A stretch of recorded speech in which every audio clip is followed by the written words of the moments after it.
ধর্মপথে গেলে মানুষের কি উপকার হয় জানেন?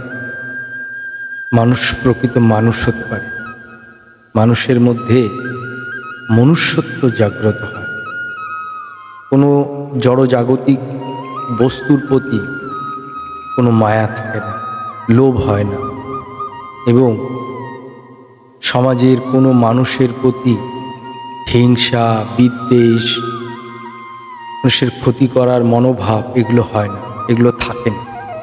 এবং মানুষ প্রকৃত ইন্দ্রিয়কে সংযম করতে পারে এবং মনুষ্য রূপে পৃথিবীতে এসে মানুষের যে কর্তব্য বা দায়িত্ব জ্ঞান সেগুলো সে প্রতিপালন করতে শেখে এবং মানুষের প্রতি ভালো ব্যবহার, মানুষের বিপদে আপদে গিয়ে তাকে সাহায্য করা, তার ভেতর থেকে হিংসা, দেশ, পরনিন্দা, পরচর্চা এগুলো সব নির্মূল হয়ে যায় এবং সে প্রকৃত এই সত্যকে অবলম্বন করে চলে এবং কোনো রকম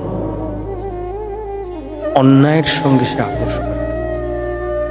সত্যের প্রতি তার দৃঢ় বিশ্বাস থাকে এবং সে সত্য প্রতিপালন করে চলে।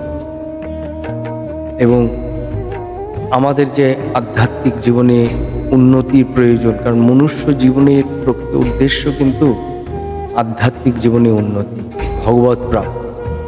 সেই ভগবৎ প্রাপ্তি করতে হলে আমাদেরকে এই মনুষ্য জগতে অনেক কিছু নিয়ম পালন করে চলতে হয়, চলা উচিত।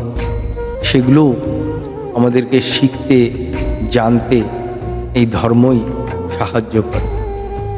ধর্ম মানুষকে উদার মনোভাবের তৈরি করে, তার ভিতরে কোনো রকম ক্ষোভ, দুঃখ, কষ্ট এসব থাকে না।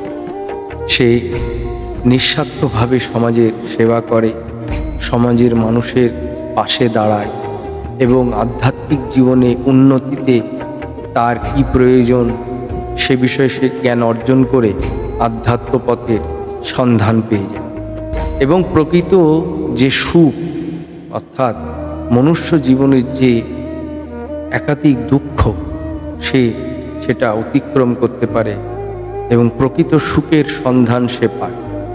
তাই তো মনুষ্য জীবনের একমাত্র উদ্দেশ্য হচ্ছে ধর্মপথে চলা। ধর্মপথে চললে আপনি আপনার জীবনের সমস্ত রকম দুঃখ, কষ্ট, ব্যথা, বেদনা থেকে মুক্ত হবেন এবং সুখে, আনন্দে আপনার জীবন অতিবাহিত করতে পারবেন।